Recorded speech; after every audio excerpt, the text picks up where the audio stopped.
Innal hamdalillah nahmaduhu wa nasta'inuhu wa nastahdihi wa nastaghfiruh wa na'udzu billahi min shururi anfusina wa min sayyiati a'malina. Man yahdihillahu fala mudilla lahu wa man yudlilhu falan tajida lahu waliyyan mursyida. Ashhadu an la ilaha illallah wahdahu la syarika lah wa ashhadu anna sayyidana Muhammadan abduhu wa rasuluh. Allahumma salli wa sallim wa barik ala sayyidina Muhammad wa ala alihi wa sahbihi wa barik wa sallim. Amma ba'd. Faya ibadallah, ittaqullaha haqqa tuqatih wa la tamutunna illa wa antum muslimun. Sidang Jumaat yang dirahmati Allah SWT sekalian, saya berpesan kepada diri saya dan juga tuan-tuan sekalian, marilah kita sama-sama bertakwa kepada Allah SWT dengan sebenar-benar takwa. Kita laksanakan perintah Allah SWT, kita tinggalkan larangan Allah Ta'ala. Mudah-mudahan Allah Ta'ala menggolongkan kita di kalangan orang yang berjaya di dunia dan berjaya di akhirat. Bismillahirrahmanirrahim. Nun wal qalami wa ma yasturun. Ma anta bi ni'mati rabbika bimajnun. Wa inna laka la ajran ghayra mamnun. Wa innaka la ala khuluqin azim. Fasatubsiru wa yubsirun. Shadaqallahul azim. Nun, demi pena dan apa yang mereka tulis. Engkau wahai Muhammad sallallahu alaihi wasallam, dengan sebab nikmat pemberian Tuhanmu, bukanlah seorang gila. Dan sesungguhnya engkau tetap beroleh pahala yang amat besar, yang tidak putus-putus. Dan bahawa sesungguhnya engkau, yakni Muhammad sallallahu alaihi wasallam, mempunyai akhlak yang amat mulia. Maka tidak lama lagi engkau akan melihat, dan mereka juga akan melihat. Sidang hadirin yang dirahmati Allah SWT sekalian, hari ini genap seminggu gejatan senjata antara Palestin dan Israel yang bermula pada jam 7 pagi hari Jumaat minggu lepas, dan hari ini hari ke-7. Pelbagai peristiwa yang berlaku dalam tempoh beberapa hari yang dihidangkan di media sosial kepada kita. Antara kisah yang dipaparkan, sempat dirakamkan oleh lensa kamera, adalah suatu cerita yang disebut sebagai kisah cinta maya. Pernah dengar? Tentang seorang, dirakamkan tentang seorang tawanan Israel yang baru dibebaskan oleh Hamas, yang viral di media sosial. Bila diinterview kepada wanita tersebut, dia kata Hamas ni baik dan memperlakukan tawanan macam keluarga sendiri. Semua makanan, minuman, alat perubatan disediakan, termasuk juga peralatan make-up, dan rasa ingin bersama-sama dengan mereka. Waktu dibebaskan, apa yang Maya sebut kepada tentera Hamas?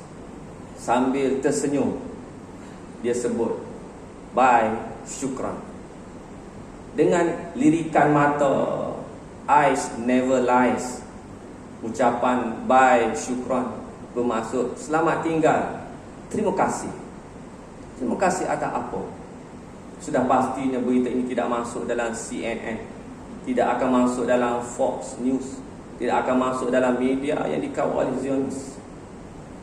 Dan saya yakin ini hanyalah satu daripada beratus kisah tentang akhlak tentera Islam terhadap tawanan perang yang tidak berdosa. Inilah nikmat yang Allah Ta'ala berikan kepada orang Islam, iaitu akhlak. Dalam peperangan kita diajar dengan akhlak-akhlak, etika dalam peperangan. Jangan membunuh wanita, jangan memotong pohon, jangan membunuh bayi, jangan membunuh anak kecil, jangan membunuh pesakit, jangan membunuh orang tua, jangan menyeksa, jangan membunuh pendeta atau pemuka agama, jangan menghancurkan tempat ibadah, jangan berlaku semena-mena terhadap mayat yang sudah mati, jangan menghancurkan bangunan, perlakukan tawanan dengan baik, beri ia makan, jangan serang mereka yang sudah menyerah. Ini yang akhlak yang ditunjukkan oleh Islam. Berbeza dengan tentera IDF. Apa yang jangan, itulah yang dibuat oleh mereka saban hari, setiap ketika, setiap masa. Hadirin yang dirahmati Allah Subhanahu Wa Taala sekalian, kita membicarakan persoalan akhlak, suatu nikmat yang besar yang Allah Ta'ala anugerahkan kepada Rasulullah sallallahu alaihi wasallam. Allah akui dan mengiktiraf bahawa baginda sallallahu alaihi wasallam mempunyai akhlak yang mulia, iaitu tabiat, akhlak, peribadi, adab yang amat besar dan mulia. Sa'di bin Hisham bin Amir telah datang ke Madinah dan bertemu dengan Ummul Mukminin Sayyidina Aisyah radhiyallahu anha dan bertanya, "Ya Ummul Mukminin, ambi'ni an khuluqi Rasulillah sallallahu alaihi wasallam." Wahai Ummul Mukminin, ceritakan kepada kami tentang akhlak Rasulullah sallallahu alaihi wasallam. Lalu Aisyah menjawab dan bertanya, "Apakah engkau tak baca Al-Quran?" Saya menjawab, "Bahkan aku membacanya."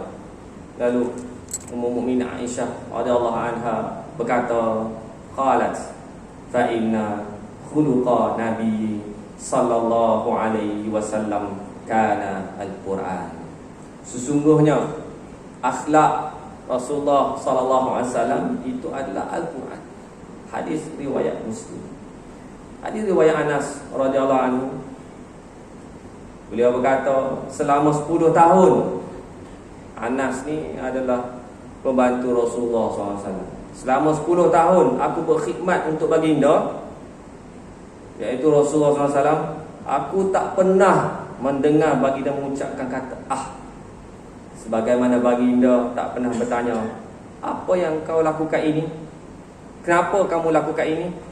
Atau, "Bukankah kamu harus lakukan macam ni?" Hadis riwayat Bukhari dan Muslim. Seperti mana yang saya sebut dalam permulaan khutbah tadi, ayat dari surah Al-Qalam, innaka la'ala khuluqin azim. Dan sesungguhnya engkau, yakni Muhammad SAW, mempunyai akhlak yang amat mulia. Sedangkan bertentang dengan pihak musuh dan tawanan pun juga ada akhlak. Apatah lagi apabila kita berhadapan dengan orang-orang di sekeliling kita yang bukan musuh kita. Sidang jemaah yang dirahmati Allah SWT sekalian, Rasulullah sallallahu alaihi wasallam adalah contoh akhlak yang terbaik. Jadikanlah beliau sebagai contoh tauladan kita. Hayatilah pedoman Rasulullah SAW dalam akhlak, dalam pelbagai lapangan kehidupan kita. Lihatlah bagaimana manifestasi akhlak Rasulullah yang ditunjukkan oleh Brigade Al-Qassam Hamas yang tidak boleh diselindungkan lagi. Lihatlah akhlak Rasulullah SAW dalam menyantuni anak-anak kecil dalam pelbagai situasi dan keadaan. Contohilah akhlak Nabi dalam menyantuni isteri-isteri baginda yang berhadapan dengan pelbagai ragam dan asam. Patuhilah akhlak baginda Nabi SAW sebagai seorang pendakwah sejati yang tak pernah putus asa mentarbiyah, mendidik masyarakat. Ikutilah pedoman baginda dalam menggauli masyarakat tanpa mengira kedudukan, tanpa mengira pangkat, tanpa mengira keturunan. Gunalah perkataan-perkataan yang manis, baik-baik, tak kalah bertutur, sebagai tanda kita ini beriman kepada Allah Subhanahu Wa Taala dan hari akhirat. Yang menjadi pekerja, hiasilah akhlak dengan iman dan takwa, dan sedar bahawa setiap amanah yang dipikukan kepada kita ini sentiasa ada yang memerhati kita, iaitu Allah Subhanahu Wa Taala. Yang jadi bos, jagalah anak-anak buah kita dengan kesempurnaan akhlak dan penuh tanggungjawab, kerana pekerja kita bakal menjadikan kita ini sama ada menuju ke syurga ataupun terhumban kita ke neraka.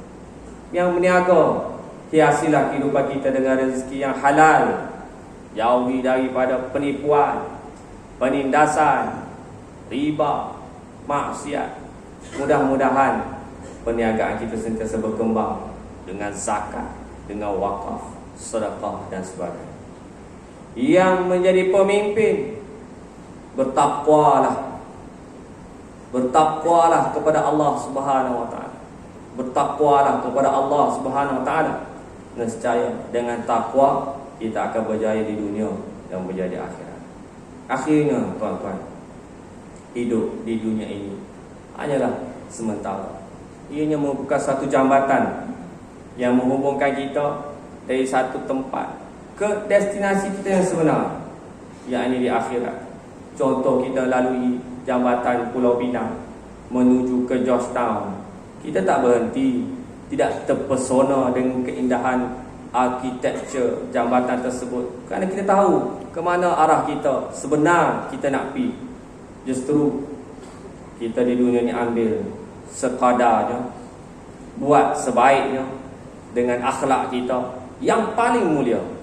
Mudah-mudahan kita akan selamat dan bahagia ke destinasi kita, yakni akhirat. Barakallahu li wa lakum fil kitab was sunnah, wa nafa'ani wa iyyakum bil ayati wal hikmah. Aqulu qawli hadha, in kana sawaban faminallahil mannan, wa in kana khata'an famin nafsi wasyaitan. Wa astaghfirullahal azim li wa lakum wa lisairil muslimina wal muslimati wal mu'minina wal mu'minati, innahu huwal ghafurur rahim.